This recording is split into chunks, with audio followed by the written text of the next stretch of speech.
Bravo à l'Afrique qui s'éveille et qui se réveille. Nous célébrons aussi l'Afrique de la Renaissance, une Afrique qui est en train de renaître de part et d'autre, même s'il y a des forces réfractaires pour tirer le bas, pour maintenir bas les Africains. Donc nous sommes là pour célébrer cette Afrique à travers les analyses géopolitiques et géostratégiques d'un point de vue africain. Comment est-ce que les Africains perçoivent les relations internationales dans le contexte actuel et en remontant les faits historiques.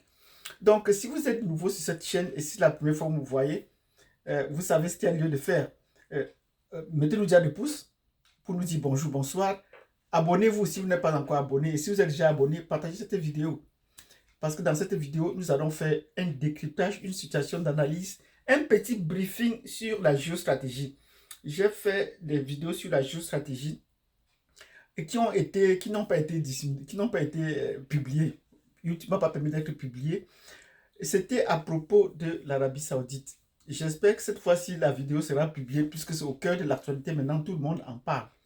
Donc, nous allons parler donc, de ce sommet qui a commencé en Arabie Saoudite.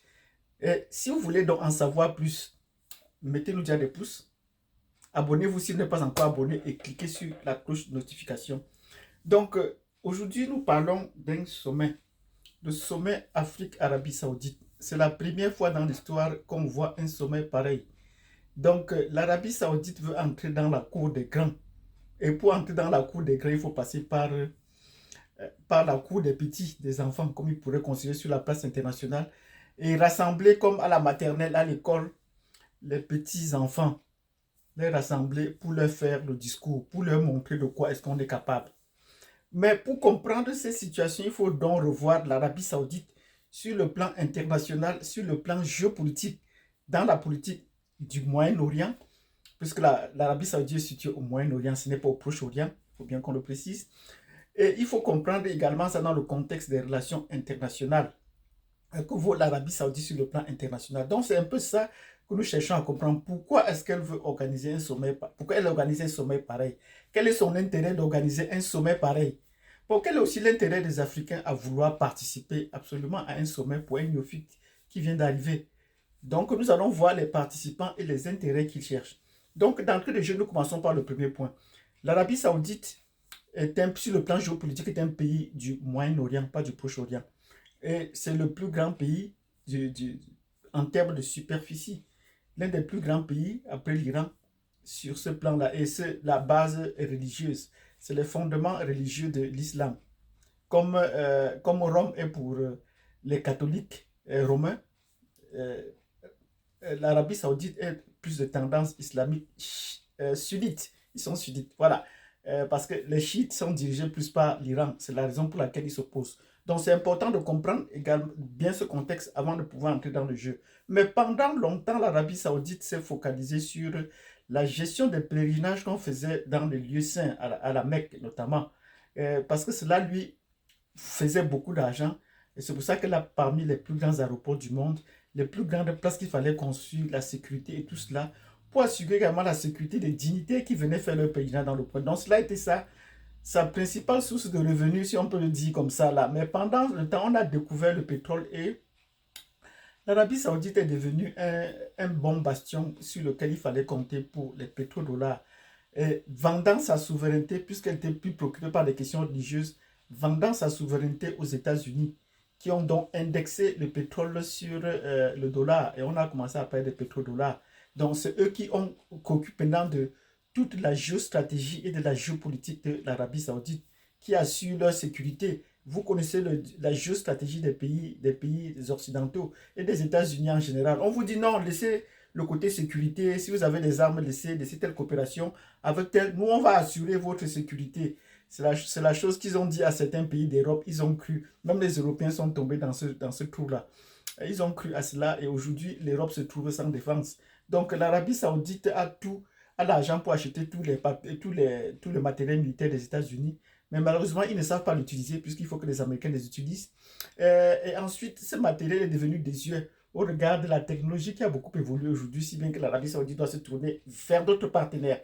Donc, c'est important qu'on essaie de le préciser. Et au moment où l'Arabie Saoudite pense organiser ce sommet, il vient à la suite de la Russie qui organise ce sommet et de la Chine pour remonter vers et des États-Unis pour remonter vers les premiers qui étaient la France. Peut-être pour des raisons coloniales, la France était le premier à organiser les sommets France-Afrique. Mais avec le temps, ces sommets s'est effrité et est devenu l'ombre de lui-même. Ce sommet n'a plus aucun intérêt ni pour la France, ni pour les Africains. Peut-être pour la France, mais pas pour les Africains. Donc cette géostratégie est déjà presque dépassée, alors que c'est maintenant que les autres prennent. Mais sur quoi compte l'Arabie Saoudite pour organiser un tel sommet? Quel est son intérêt? Comme je vous le disais tantôt, avec son repositionnement, son intérêt c'est de pouvoir se placer se repositionner sur la scène internationale pour avoir un certain aura, pour avoir des gens sur qui il peut compter en cas un soutien moral sur des questions internationales.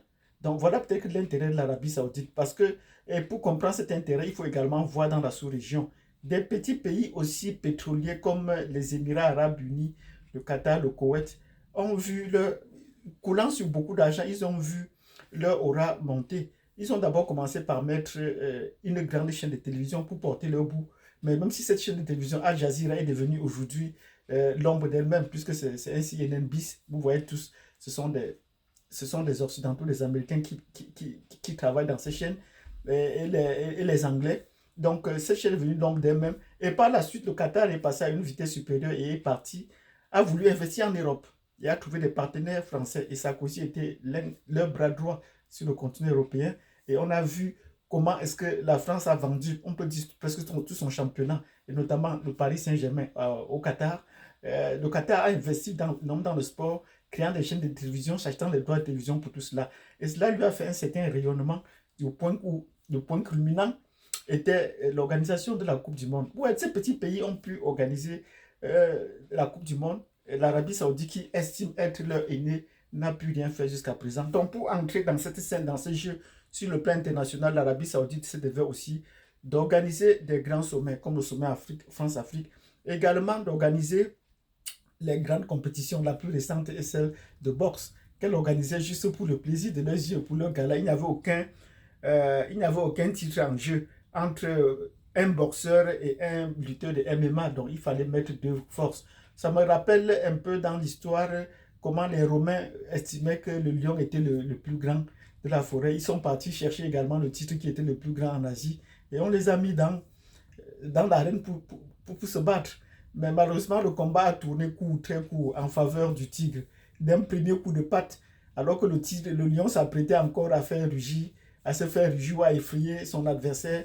Le tigre n'a pas hésité à lui donner un coup de patte et à déchirer son ventre tout d'un coup. Et le combat s'est arrêté là. Ça, c'est pour une parenthèse en passant. Donc, pour les États-Unis, pour l'Arabie Saoudite, il faut maintenant redorer ce blason et se mettre au pied des autres. Et vous avez vu sur le plan international, des pays comme les Émirats arabes unis ont financé la France, et on va voir ça ont financé la France pour avoir leur part de colonie en Afrique. L'Azawad est un pur produit de la France, est un pur produit des Émirats arabes unis par le truchement de la France. Donc, elle finance et puis les mouvements djihadistes pour dire qu'elle va se couper un territoire quelque part et s'installer. Donc, quand vous comprenez cela, vous voyez que si l'Arabie Saoudite ne peut pas procéder de la même façon, elle va au moins, puisque aussi elle finance les mouvements djihadistes, elle va essayer également les mouvements djihadistes et sunnites pour s'opposer aux chiites. Elle va également chercher des partenaires sur qui elle peut avoir une politique pour influencer. Donc voilà le cas de l'Arabie Saoudite qu'il faut bien comprendre. Mais quel est l'intérêt pour les Africains d'y aller? Les Africains n'ont aucun intérêt parce que là, c'est même un trou, ce serait un caillou dans leurs chaussures. Et il faut qu'on le dise. Parce que l'Arabie Saoudite est un pion des États-Unis. Ne l'oublions pas, c'est un pion des États-Unis. Donc, inviter les présidents africains, ceux qui ne sont pas en bon terme avec les États-Unis, les pays européens, ne sont pas invités, ne sont pas bien accueillis, ne seront pas bien accueillis. Même si c'est pour des raisons religieuses. Donc, il y a beaucoup de présidents qui ne sont pas bien accueillis là-bas. Nous l'avons déjà mentionné précédemment. Donc, c'est important que ces pays sachent comment se tenir quand un pays y va. La mauvaise présence, cette présence se tient par le fait que quand Ouattara s'invite à un sommet, c'est qu'il y a problème. Voilà, il faudrait que ceux qui ne sont pas dans cette dynamique-là l'évitent également. Sinon, comment est-ce qu'ils vont se saluer? Comment est-ce qu'ils vont faire la photo d'ensemble à la fin? Ça pose énormément de problèmes. Donc, nous disons au nouveau pays souverain, ce genre de sommet, il faut l'esquiver. Bravo au Niger qui a envoyé son ministre les représenter. Le Burkina ou le Mali devraient faire pareil. Il y a où il faut apparaître et où il ne faut pas apparaître. Et c'est des pays africains. Donc, nous disons bravo à l'Arabie Saoudite qui a organisé ce sommet. Mais il faut soyez sages. Comme on dit, comme les Bamileke disent souvent, soyez sages et mesurez où est-ce que vous placez vos pieds. Bravo à l'Arabie Saoudite, bravo aux pays africains qui vont participer à ce sommet. Nous n'attendons pas grand-chose, mais nous verrons quand même des retombées. À plus tard. Merci. N'oubliez pas de nous mettre des pouces, de vous abonner, de nous laisser un commentaire et cela va permettre qu'on publie d'autres vidéos sur le plan géostratégique pour ne pas aller trop au fond des choses. Merci.